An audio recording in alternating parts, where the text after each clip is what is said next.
Hello, Uncle Dan. Well, hi, Aunt Sue. And hello to all of you who are joining us today for another story. Good to have you with us again. Today we're going to tell the concluding story about Moses.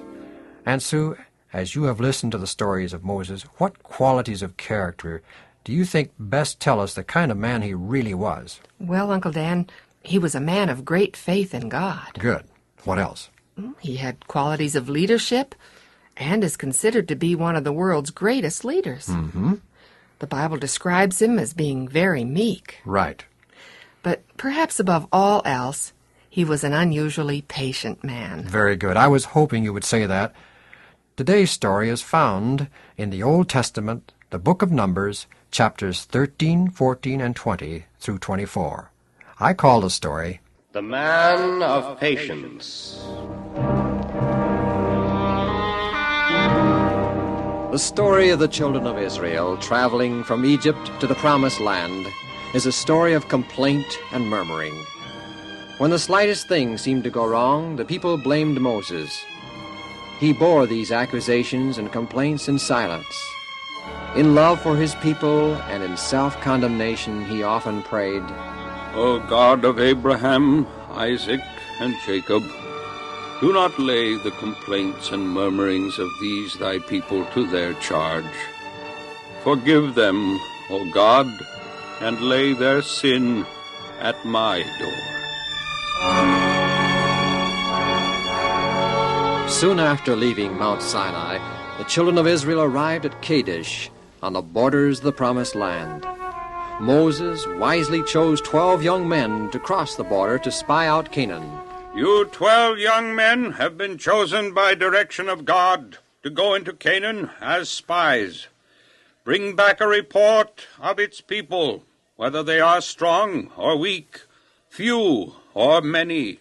Observe the land, its situation, its natural advantages, and the productivity of the soil. Bring back also some of the fruit of the land. Now go and survey the entire land, from the southern to its northern borders.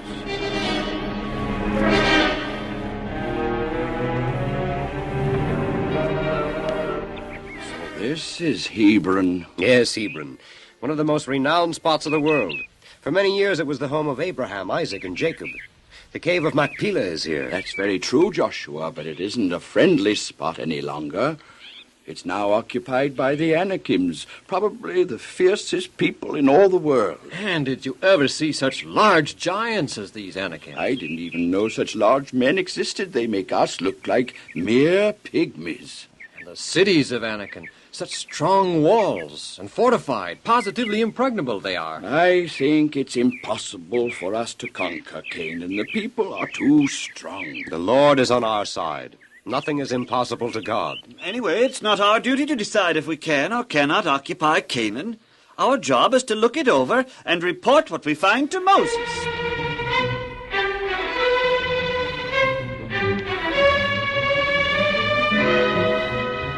People of Israel, you have heard our report.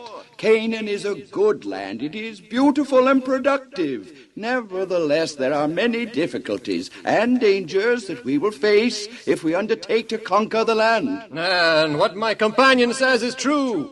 Canaan is populated by giants so large that, by comparison, we are mere pygmies. The nations of Canaan are powerful. The cities are walled and impregnable. It is useless to even think of possessing the land. We are not able to go up against the people, for they are stronger than we and will conquer us. We would be better off to remain here or go back to Egypt. Listen to me, my people. I am Caleb. I am one of the 12 you sent to spy out Canaan. What these two have just said about Canaan is true. Yet it is also true that our God is stronger than 1,000,000 Canaans. He is well able to deliver the people into our hands. Together with Joshua, I beg of you, let us trust in the Lord our God and go up and possess Canaan. Caleb and Joshua do not tell you the truth. They are unfaithful to God and to you and your families. It would be better for us to die in the wilderness than to die fighting the strong nations of Canaan. Away with Caleb and Joshua! Stone them!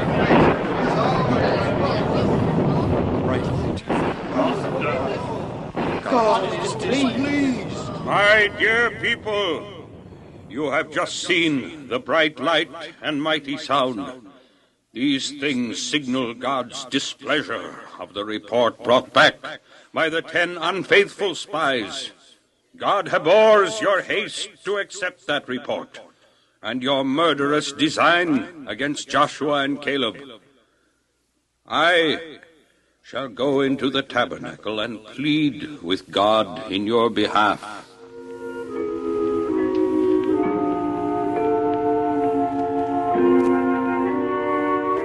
My dear people, I have just returned from the tabernacle.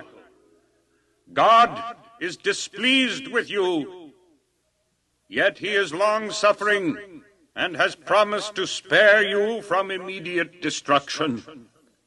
God is going to do unto you according to your own desires. You have repeatedly said that it were better for you to die in the wilderness than to go forward into the promised land.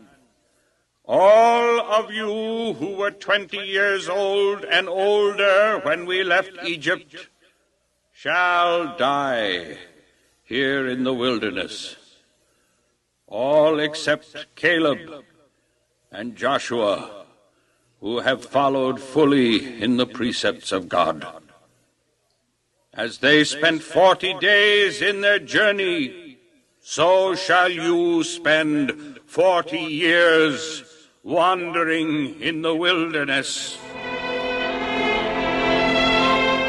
The decree that Israel was not to enter Canaan for 40 years was a bitter disappointment to Moses, Aaron, Caleb, and Joshua.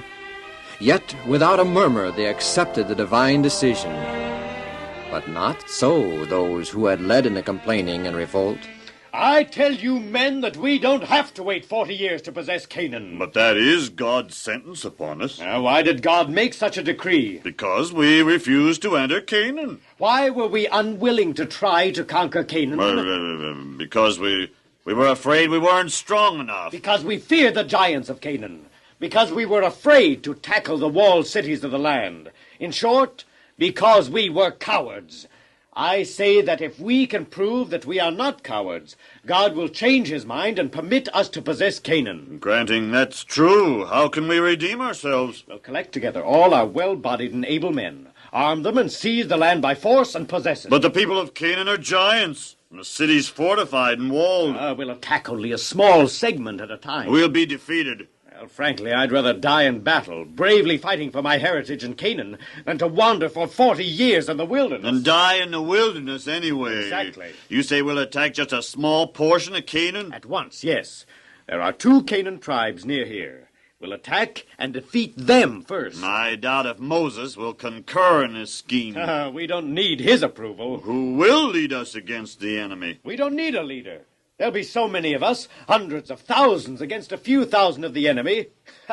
We can conquer them by mere force of numbers. The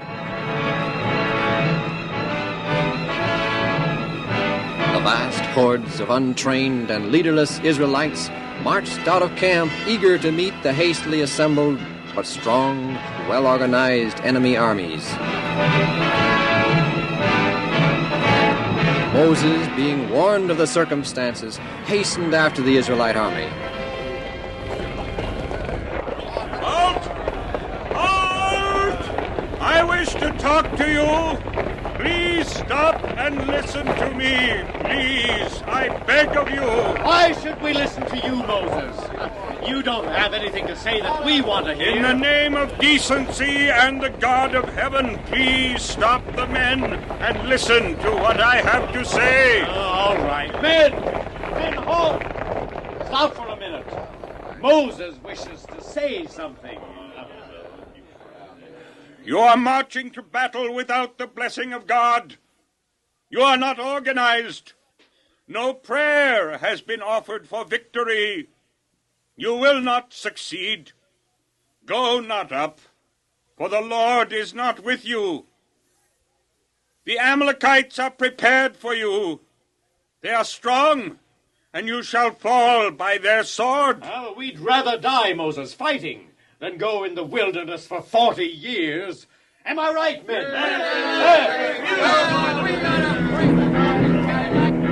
Amalekites had stationed themselves on a rocky tableland, reached only by difficult passes and a steep and dangerous ascent. The immense numbers of Israelites slowly ascended the mountain paths, exposed to the deadly rocks thundering down from the enemy above. Those who managed to reach the top, exhausted, were fiercely repulsed and driven back with great loss. The field of carnage was strewn with the bodies of the dead. The vast army of Israel was defeated. Nothing now remained for them to do but to fall back into the wilderness that would be the grave of a whole generation. For nearly 40 years, the children of Israel are lost to view in the obscurity of the desert. During those 40 years, God provided them with manna and water. He sustained them so that their clothes waxed not old, neither did their feet swell. At the end of 40 years, they returned again to Kadesh. Here, Miriam, Moses' sister, died and was buried. During all their wanderings, the Lord God had caused them to be followed by a living stream of water, so that they had thirsted not, neither did they lack for water. Just before they reached Kadesh, this living stream ceased to flow. Soon the murmuring and complaining was heard. Moses, our wives and children are thirsty. We want water. We demand that you give us water, or we and our cattle will die. You brought us out of Egypt to kill us. It would have been much better had we remained in Egypt. Give us water, Moses, or we'll take matters in our own hands. We must have water. We're thirsty. Water, please. Water, give me water. Do you hear that, Moses? If our families and flocks die of thirst, it will be your fault. Your fault!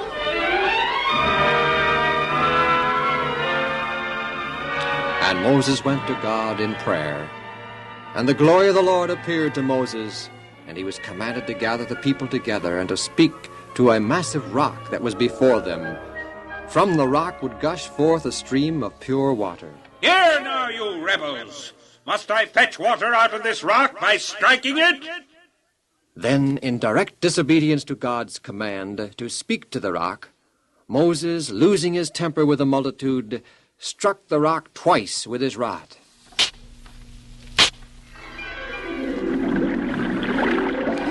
Water!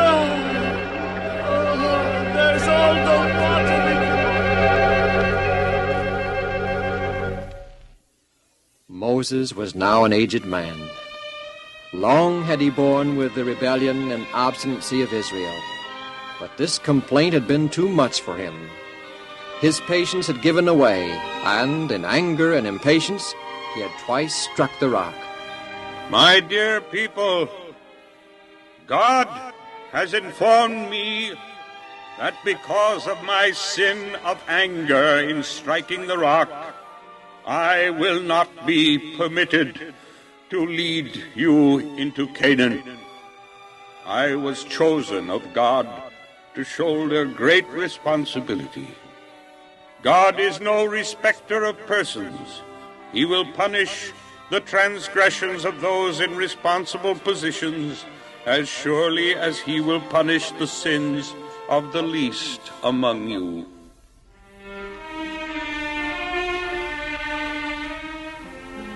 For me, Moses, sir? Yes, Joshua. We are going to leave here for Canaan. Our long years of wandering in the wilderness is ended. Yes, and I want you to take a message to the king of Edom. Remind him that we are brother peoples, both descended from Abraham. We are sons of Jacob.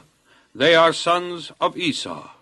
Tell him that we are desirous of traveling.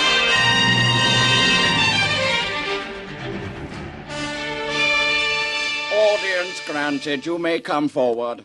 Long live the king. I understand that you are an ambassador from Moses. Yes, your majesty. I come bearing tidings of peace from thy brothers, the Israelites. Brothers? I refuse to acknowledge the relationship. Oh, your majesty, Moses instructed me to say unto you, you know the trouble that has befallen the Israelites, how our fathers went down to Egypt and were made slaves. We cried unto God, and he heard us and brought us forth from Egypt. And now we are camped at Kadesh, a city on thy border. I know all about that. What is it you want? O great and mighty King of Edom, we desire to pass through your country on our way to the river Jordan. Pass through Edom? 1,000,000 of you? But we will remain on the highway, your majesty. We will not drink of your water or partake of any of your food except we buy and pay for it with money. General, double the guards at all the border passes and see that Moses and his hordes don't set foot within our borders. As for you, you may tell your Moses that I'm no longer afraid of him and the supposed superhuman power of his God. But, your majesty, we will harm nothing in your land. We will pay for everything we use. 40 years ago, I might have let you go through Edom because I was afraid of you. But your defeat, complete defeat by the Amalekites, chased all the fright out of me. And if you so much as set one foot on my land, I'll completely destroy all of you by the sword. You can tell your Moses that.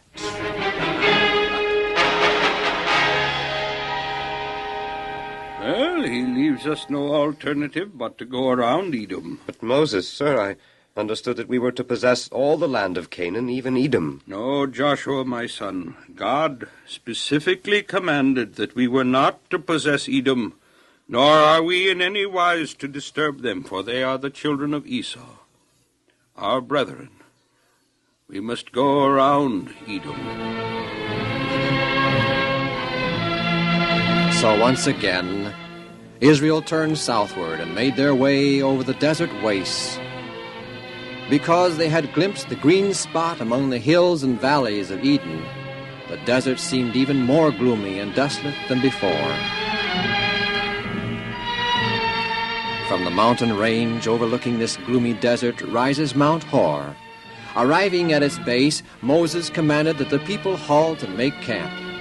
Later, Moses, Aaron, and Aaron's son Eleazar made their slow way to the summit of this mount.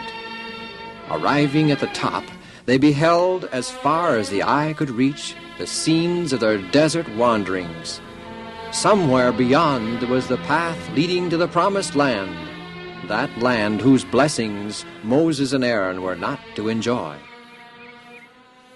It's surely beautiful from up here. Very beautiful.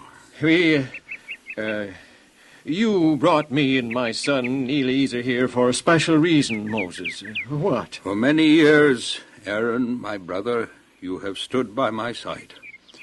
Together we have faced unnumbered dangers. We have shared signal blessings of God. But the time has come when we must be separated. Yes, I understand. It has been a pleasure, Moses, to have worked with you. With gladness I recall the many scenes spent with you and your unselfish love for me and for Israel. You permitted me to uphold your hands, and we gave battle against the Amalekites. I was permitted to ascend Mount Sinai with you and approach into the presence of God. But with sadness and a heavy heart I recall the many times I failed you. Because of my weak character, our people worshipped the golden calf at Mount Sinai. Because of me, Miriam rebelled and was punished. True repentance wipes away all sin and creates within us a new heart, a new and stronger character. Our heads, yours and mine, Aaron, are white with the snows of many winters. We are bowed with age. Our work must be taken over by younger men. God said unto me, Moses, strip Aaron of his priestly garments, and put them upon Eleazar his son. With deep sorrow, Moses removed from Aaron the holy vestments and placed them upon Eleazar. And there on Mount Hor, Aaron died, and there he was buried. Soon after leaving Mount Hor, the Israelites suffered defeat in an engagement with Arad, one of the Canaanite kings. As they earnestly sought help from God, heaven's divine aid was granted. The tide of battle turned, and the enemy was completely routed. I am thoroughly convinced of one thing, my friend. And what might that be? That we are strong enough and capable of defeating every army in all the land of Canaan. How right you are, my friend. Onward, Israel! Onward to battle! Onward to the promised land! Which proves conclusively that we could have possessed Canaan 40 years ago. We were as strong then as now, stronger. We could as easily have defeated our enemies then as now. Do you realize why we didn't? Sure. Moses. Moses is at the bottom of all our troubles. Moses, Moses, Moses. For some reason, he wants us to die here in the wilderness. Israel indulged in the spirit of discontent. They became rebellious, dissatisfied. The people spoke against God and against Moses, accusing him of being their worst enemy, the cause of all their distress and afflictions. God withdrew his protecting hand, and immediately fiery, venomous serpents came out from crevices and beneath rocks and began attacking the people. Terror and confusion was everywhere. Moses, we have sinned, for we have spoken against God and against you. Pray unto God, Moses, that he may take away the serpents from us. And Moses, being divinely commanded by God, made a serpent of brass and elevated it in the sight of all the people. Those who looked upon the serpent, believing, were healed of the poisonous bite.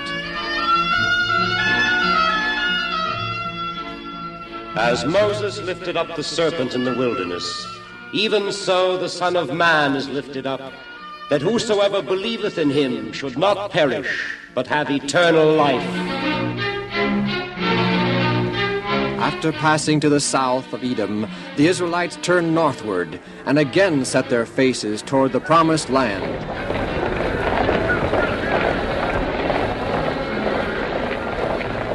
When the Israelites reached the Jordan River, they found a beautiful campsite awaiting them. It was a sheltered valley, several miles in width and extending some distance along the river.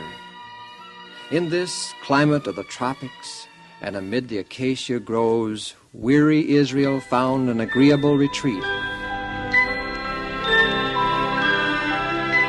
Here it was that Balaam's diabolic scheme to lead Israel into idolatry finally succeeded. Here it was that Moses repeated to the people the 10 precepts of God's immortal law. Thou shalt have no other gods before me. Thou shalt not make unto thee any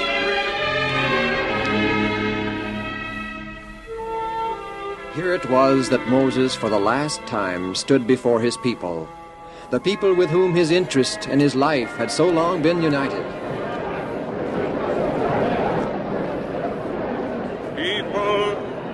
People of Israel, it is with sad heart that I come before you on this solemn occasion. My work is finished. Joshua, a man chosen of God, shall lead you across Jordan to inherit Canaan. I charge you, dear people of Israel, heed his voice. Follow his leading, and final victory will be yours. Israel shall dwell in safety in a land of corn and wine. Happy art thou, O Israel. Who is like unto thee, a people saved by Jehovah, the shield of thy help? Moses turned from the congregation and in silence and alone made his way out of camp. Watching him, the people recalled with a new appreciation Moses' parental tenderness his wise counsels, and his untiring labors in their behalf. How often, when their sins had invited the just judgments of God, had the prayers of Moses prevailed to spare them. Their grief was now heightened by remorse. With tear-stained eyes they watched their aged leader disappear into the mists of Mount Pisgah. Finally, upon the lonely summit of Mount Pisgah stood Moses, gazing with undimmed eye upon the scene spread out before him. Far away to the west lay the blue waters of the great sea. In the north, Mount Hermon stood out against the sky. To the east was Moab.